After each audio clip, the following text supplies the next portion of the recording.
Se tudo o que você vê no mundo não for causa, mas efeito. Se pessoas, situações, encontros e até crises forem apenas sombras de algo que acontece dentro de você? Nesta palestra profunda, Neville Goddard revela que o mundo é Davi. Aquele que sempre cumpre a sua vontade interior e que a sua imaginação é o próprio Deus em ação. Hoje você vai entender por que você não reage ao mundo. Você o projeta. E por que descobrir isso muda completamente a forma como você vive, cria e se liberta. Fique comigo até o final, porque essa mensagem pode transformar silenciosamente tudo o que você chama de realidade. Tudo o que você contempla, embora pareça exterior, está interior, do qual este mundo da mortalidade é apenas uma sombra. Se você entrar em um estado de sua imaginação e assumir sua verdade, o mundo exterior responderá à sua suposição, pois ele é sua sombra, testemunhando para sempre sua atividade imaginativa interior. Faça o teste você mesmo, e se comprovar isso à sua própria satisfação, chegará à mesma conclusão a que os apóstolos chegaram no capítulo 13 do livro de Atos. Então você também dirá: encontrei em Davi, filho de Jessé, um homem segundo o meu coração, que fará toda a minha vontade. Se o mundo responde à sua atividade imaginativa, não é o mundo Davi fazendo a sua vontade? Se o Senhor afirmou que Davi sempre faz a sua vontade, e você, por um simples ato imaginativo, ordena ao mundo exterior que responda, não é você o Senhor? Quando você imagina algo, é como se tocasse uma corda, e tudo em sintonia com essa corda responde para testemunhar a atividade em você. Se o mundo é a corda que responde ao que você está imaginando, e Davi é um homem segundo o seu coração que fará toda a sua vontade, não seria Davi o mundo exterior? Isso não é vontade como o mundo usa a palavra. Você não deseja que algo seja assim, mas o imagina e se convence interiormente de que é assim. E se, por meio da sua persistência, o mundo responde, você não apenas encontrou Davi, mas encontrou o Senhor como a sua própria e maravilhosa imaginação humana. Na tradição hebraica, a história consiste em todas as gerações de homens e suas experiências fundidas em um grande todo. Esse tempo concentrado, no qual todas as gerações estão fundidas e do qual elas surgem, é chamado de eternidade. Em Eclesiastes, lemos que Deus pôs a eternidade no coração do homem, mas sem que este pudesse compreender inteiramente a obra que Deus realizou desde o princípio até o fim. Somente no fim você saberá realmente o que Deus colocou em sua mente. A palavra hebraica Olam, traduzida como eternidade ou o mundo em Eclesiastes, é frequentemente traduzida como um jovem, rapaz, rapaz. Esses são 3 títulos dados a Davi, filho de Jessé. E a palavra Jessé significa qualquer forma do verbo ser, ou seja, eu sou. Não é esse o nome de Deus? Quando chegar a hora da sua partida, você verá o mundo da humanidade não como uma multidão de pessoas, mas como um único jovem, um rapaz, pois a eternidade é personificada como o jovem chamado Davi. Você saberá que isso é verdade somente quando chegar ao fim. Agora ouçam estas palavras encontradas no capítulo 20 de João. Pedro entrou no túmulo, onde viu as faixas de linho e o lenço que estivera sobre a cabeça de Jesus, não junto às faixas, mas enrolado num lugar à parte. Vocês podem se perguntar por que isso está escrito dessa forma, mas eu lhes digo, as faixas de linho e o lenço são muito significativos. Leiam a história com atenção e descobrirão que o túmulo onde ele foi crucificado e sepultado era chamado de o crânio. E Pedro, ao entrar no túmulo, viu as faixas de linho e o lenço, mas não conseguiu ver quem ali fora colocado. Esta não é uma história secular sobre um homem que morreu vestindo roupas de linho com um guardanapo cobrindo o rosto e saiu do túmulo 3 dias depois, deixando para trás suas roupas e o guardanapo. Não, as escrituras são visões repletas de simbolismo. As roupas de linho simbolizam seu corpo físico, a vestimenta que você usa aqui e que encobre sua verdadeira identidade. Esta não é a história de alguém que morreu, mas de alguém que ressuscitou dos mortos. Na antiguidade, a palavra guardanapo tinha um significado muito mais amplo do que tem hoje. Temos guardanapos de jantar, guardanapos de coquetel e também absorventes higiênicos, mas este guardanapo simboliza a placenta, a secreção pós-parto. O guardanapo aparece, separado do corpo, para indicar que ocorreu um nascimento. Este é o nascimento que João insiste ser necessário para a entrada no reino dos céus. Mateus e Lucas contam a história do nascimento de uma mulher chamada Maria, que deu à luz uma criança diferente, mas nascida como nós. Mas, ao ler a história em João, o mais profundo de todos os escritores do Novo Testamento, descobrimos onde o nascimento acontece e quem Maria realmente é. Maria é o crânio, o ventre em que Deus entrou. Blake disse: o próprio Deus entrou pela porta da morte com aqueles que entram. E deitou-se na sepultura com eles em visões da eternidade, até que despertassem e vissem Jesus e as vestes de linho que a mulher havia tecido para eles. Minha mãe teceu esta vestimenta de carne que eu visto, e quando eu nasci, ela veio de seu ventre, depois veio a placenta. Ela precisava ser expelida, pois não tem parte na terra. Assim é com o absorvente, mostrando aqui que um nascimento incomum ocorreu no crânio, onde o drama começou e termina. Sem dúvida, milhões compareceram aos cultos do último domingo e ouviram que ele ressuscitou. Sim, ele ressuscitou, e você também ressuscitará, pois Deus se fez como você é, para que você possa ressuscitar e se reconhecer como ele é. Tendo entrado em seu crânio, ele agora tem visões da eternidade. Visões de guerras, fomes e convulsões foram primeiro imaginadas, ou não poderiam acontecer. Quando você imagina um estado e encontra sua resposta vinda de fora, você descobriu quem Deus é, pois todas as coisas foram criadas por Ele. Como Ele quer, assim é, mas Ele precisa de alguém que faça toda a sua vontade. Se forem necessários 500 seres diferentes, masculinos e femininos, para responder ao seu ato imaginativo, eles virão e lhe parecerão ser a influência através da qual seu desejo se torna visível. Veja bem, a humanidade é Davi, sempre fazendo a sua vontade, e quando seu tempo chegar, toda a humanidade se fundirá em um único jovem e se personificará como Davi. Curiosamente, ele virá de dentro de você e o revelará como seu pai. Então, falando por experiência própria, você dirá: encontrei Davi. Ele me chamou.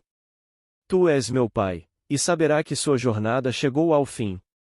São necessárias todas as gerações de homens e suas experiências para levá-lo ao ponto de confrontar a beleza dessas experiências, fundidas em um único jovem conhecido como Davi. Toda criança nascida de mulher um dia saberá que ele é o Deus que criou o universo e deu origem a tudo.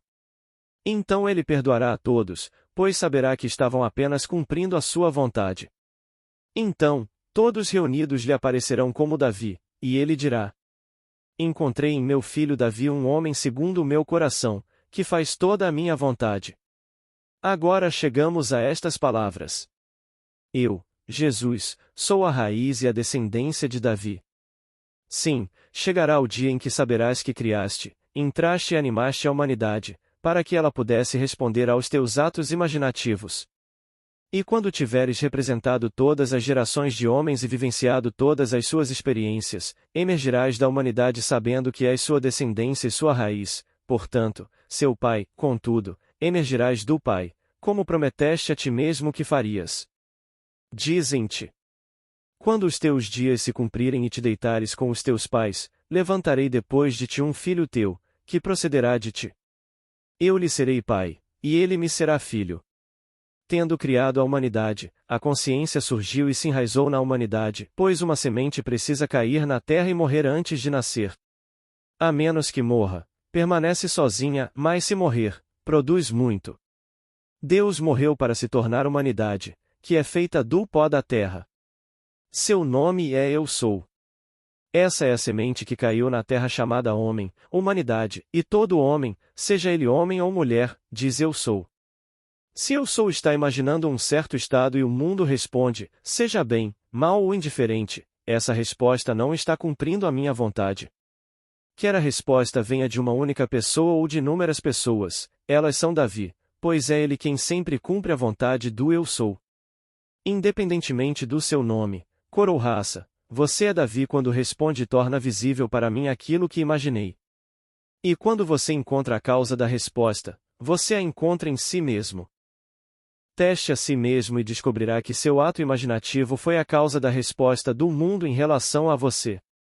Então terá encontrado o Pai e o Filho, e sua jornada chegará ao fim, pois terá se libertado das causas secundárias neste mundo de morte.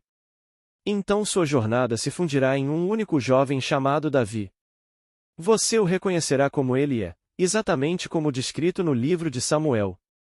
Você verá a eternidade, que Deus sepultou em sua mente, e será enriquecido pela experiência de criar esses corpos para o palco, entrar neles e desempenhar seus diversos papéis. Sua presença aqui me diz que você já representou todos os papéis, pois ninguém vem a mim a menos que meu Pai o chame, e eu e meu Pai somos um. Sua frequência constante e seu interesse em minhas palavras me dizem que você chegou ao fim da peça.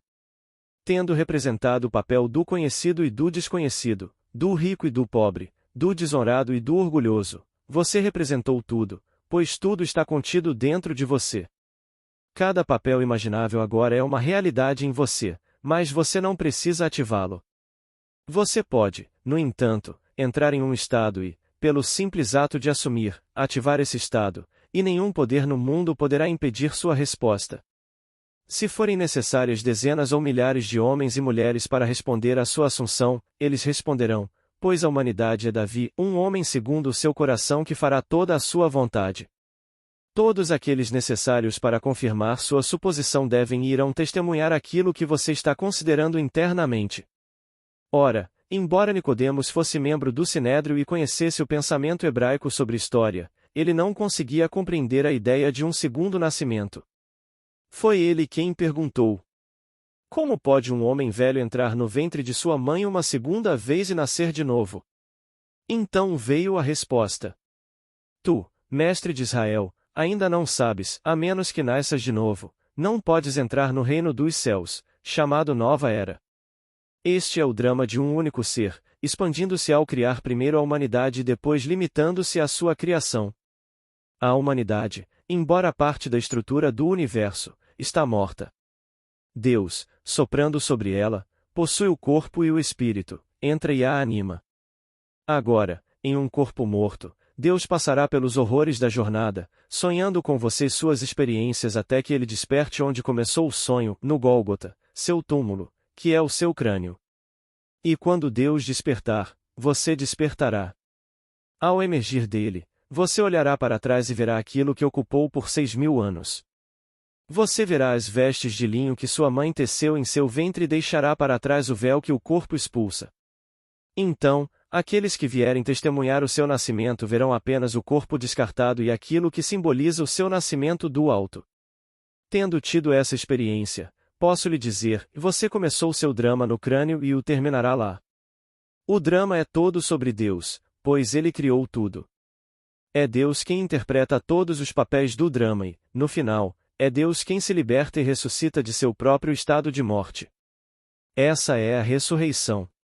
Se você pensar em termos de um pequeno ser chamado Jesus Cristo, perderá completamente a verdade, pois Jesus Cristo é a sua própria e maravilhosa imaginação humana que é o próprio Deus. Quando você imagina um estado, Deus o imaginou, e assim como um som gera uma resposta, o seu mundo responderá desempenhando o papel que deve desempenhar para alcançar a plenitude. Tudo o que você precisa fazer é permanecer fiel ao estado em que entrou. Agora, Paulo faz esta declaração. Lembrem-se de Jesus Cristo, descendente de Davi, segundo o meu evangelho. Tendo experimentado as Escrituras, Paulo as chama de meu evangelho. Ele não nega a descendência de Cristo, mas sabe que Davi foi criado por ele. Tendo-se sepultado em Davi, Deus morreu esquecendo-se de si mesmo. Então Davi aparece quando a memória retorna, e ele se liberta daquele corpo para descobrir que é muito mais luminoso do que era antes de entrar nele, muito mais translúcido, maior em poder e sabedoria do que antes, pois Deus é a verdade e a verdade é uma iluminação em constante expansão. Não há limite para a expansão e a luminosidade. Há apenas um limite para a contração e a opacidade. A ressurreição é simplesmente o despertar do corpo da morte no qual você está agora aprisionado, e a expansão é sua por causa da sua disposição em vir a este mundo de morte e superá-lo. Portanto, não procure por nenhum guardanapo do lado de fora, pois ele é apenas um símbolo do seu nascimento espiritual. Quando a visão lhe for revelada, você saberá o que aconteceu e por que João deu tanta importância ao guardanapo. Foi João quem enfatizou o nascimento vindo do alto, pois somente após esse tipo de nascimento a paternidade pode ser descoberta. A placenta pertence ao corpo, mas após o nascimento do filho, ela é expelida. É um sinal de nascimento visível, porém, ninguém pode ver você com olhos mortais, pois o seu nascimento é espiritual. Eles virão e verão o resto que você vestia, mas não verão você. Chegará o dia em que você experimentará o simbolismo das Escrituras. Então, você e eu estaremos novamente naquele corpo que ocupávamos antes de nossa descida a estes corpos mortais. O corpo de Cristo ressuscitado não é algo acabado, mas está em processo de construção. Composto pelos redimidos, todos devem ascender a essa experiência, tornando o corpo mais glorioso, mais luminoso e muito mais maravilhoso do que era antes de nossa descida à nossa própria criação da morte. Você não fez nada de errado que o tenha levado a entrar num corpo de morte chamado homem. Você estava no princípio com Deus e era Deus.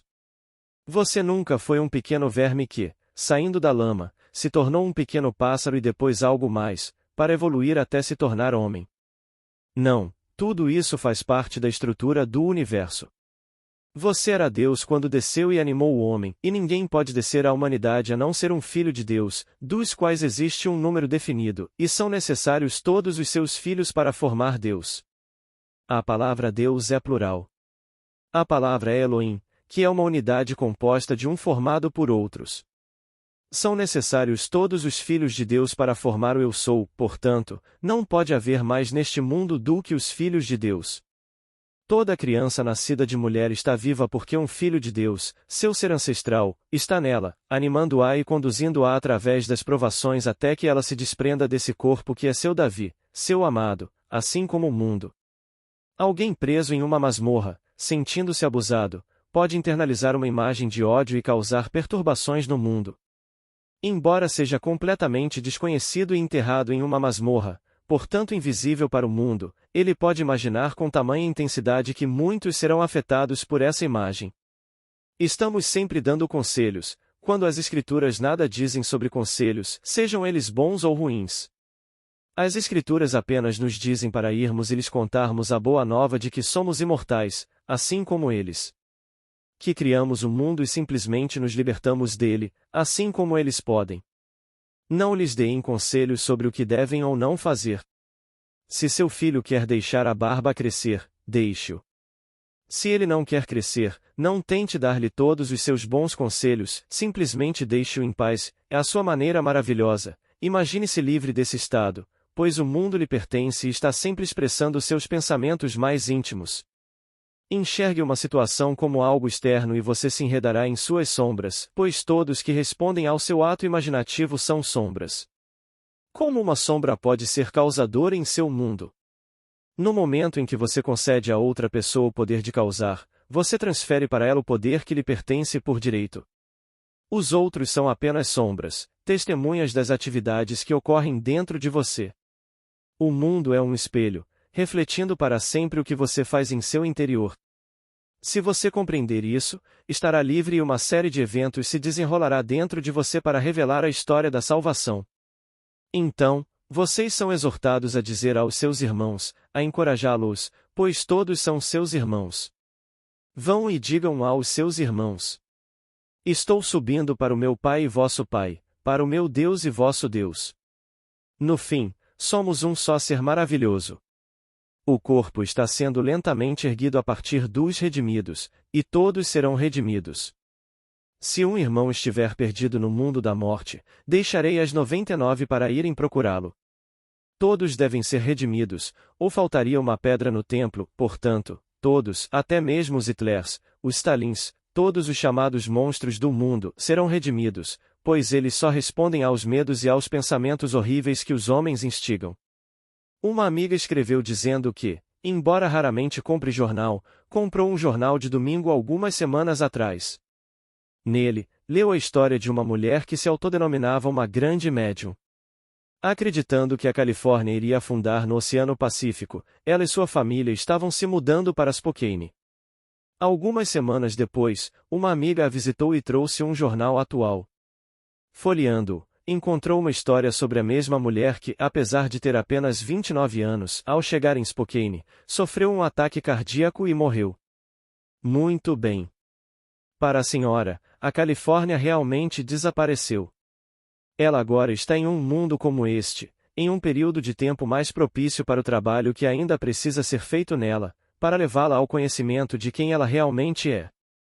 Essa criaturinha assustada morreu tão jovem, mas enquanto esteve aqui, assustou muita gente neste estado. Amigos do meu sobrinho se mudaram para o Arizona, sem perceber que levavam consigo suas crenças e seus medos. Você pode ir daqui até os confins da terra. Pode fazer sua cama no céu ou no inferno, mas ainda assim estará consciente, porque Deus está lá, pois não se pode fugir de ser Deus. Você pode não saber que é Deus, mas se tiver medo aqui, terá medo lá. Como Jó, os medos dessa mulher a dominaram. Com medo, ela criou seu próprio desastre.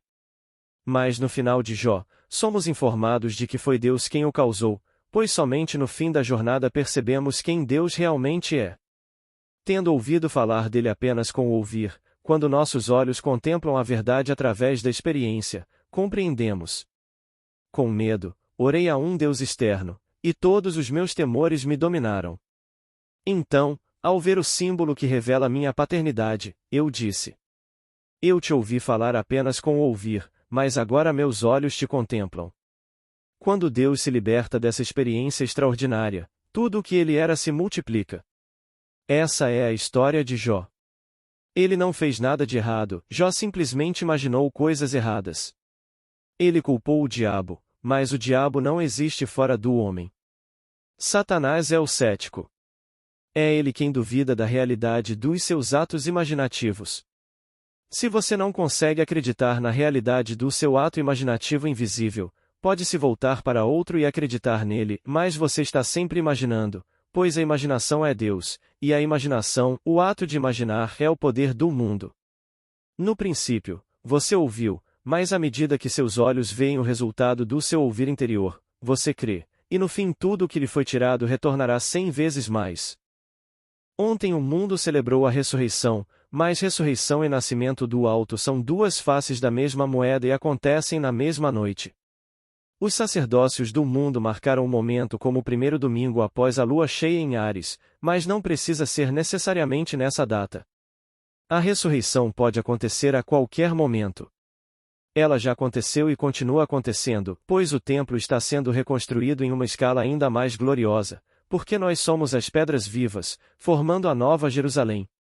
Acredite em mim quando digo que a sua própria e maravilhosa imaginação humana é Jesus Cristo. A imaginação entrou pela porta da morte, seu crânio, e está sonhando com o mundo em que você vive. É a imaginação que emergirá, e quando isso acontecer, você será Jesus Cristo. Nunca houve outro Cristo e só existe um. Quando eu acordo, eu sou Ele. Quando você acorda, você é Ele. E quando todos acordarem, todos nós seremos Ele, que juntos formamos o único Senhor Deus e Criador de tudo. Não inveje ninguém nem condene ninguém, pois condenar é julgar e julgar é uma manifestação da sua imaginação. Com o mesmo julgamento com que você julgar, você será julgado e cumprirá. Você sempre encontrará pessoas ansiosas para questionar o que você pensa sobre isso ou aquilo. Tenho quase certeza de que, se rastreássemos nossa ancestralidade o suficiente, encontraríamos hippies, assassinos e ladrões registrados lá. No princípio, ninguém nascia rei, alguém tinha que sentir-se nessa posição e conquistá-la à força. Você não precisa voltar no tempo e mudar ninguém nem nada, mas não inveje ninguém. Se alguém quer 1000 ou 100.000 acres, deixe-o ficar com eles. Se você gostaria de morar em um apartamento maravilhoso, diga que quer. Você pode achar que não pode pagar pelo que deseja, mas esse pensamento é uma ilusão. Eu sugiro que, em vez de pensar que não pode pagar, simplesmente durma mentalmente nesse apartamento esta noite, aceitando o fato de que você tem todos os recursos necessários para pagá-lo. Persista e o mundo responderá. Você conseguirá o dinheiro necessário para viver lá. O mundo não causa, apenas responde aos seus atos imaginativos, pois somente Deus age. Deus está em você como sua própria e maravilhosa imaginação humana. Agora, antes de julgar, experimente. Se o fizer, você não pode falhar, e quando provar a sua imaginação na prova, compartilhe as boas novas com seus irmãos. Conte a todos que encontrar como o mundo funciona. Você não precisa ter uma formação educacional ou social adequada para aplicar este princípio, e você não pode falhar, pois uma suposição, embora falsa, se persistir nela, se tornará realidade. Quando você sabe o que quer, assuma que já o possui. Acredite que sua suposição é verdadeira. Observe o mundo ao seu redor mentalmente e visualize seu desejo realizado. Ao fazer isso, você estará despertando uma resposta aos seus pensamentos, e em um futuro próximo, se encontrará fisicamente ocupando o estado imaginado. Agora, depois de realizar seu desejo, não volte a dormir e se apegue a esse sonho que agora é solidamente real, enquanto tenta projetar um desejo por meios seculares. Somos alertados contra isso na parábola do rico insensato, que disse: Tenho tudo o que preciso, e até mais do que o suficiente. Derrubarei meus celeiros e construirei outros maiores para guardar meu trigo e meus bens. Então, descansarei, comerei, beberei e me alegrarei. Mas o Senhor lhe disse: Insensato! Esta noite te pedirão a tua alma. Não se apegue a nada exteriormente, apegue-se apenas à sua imaginação. Se algo lhe for tirado, é porque em algum momento você pressentiu a sua perda e, por um instante, se perguntou o que faria se a perdesse. Você se esqueceu do pensamento, mas a sua mensagem já havia sido liberada para se cumprir. Se quiser conservar os seus bens, apegue-se a eles na sua imaginação e não construa celeiros para os guardar. Não se esqueça da história do nascimento contada em João. Ele não a descreve como Mateus ou Lucas, mas diz que esse nascimento é essencial para entrar na nova era.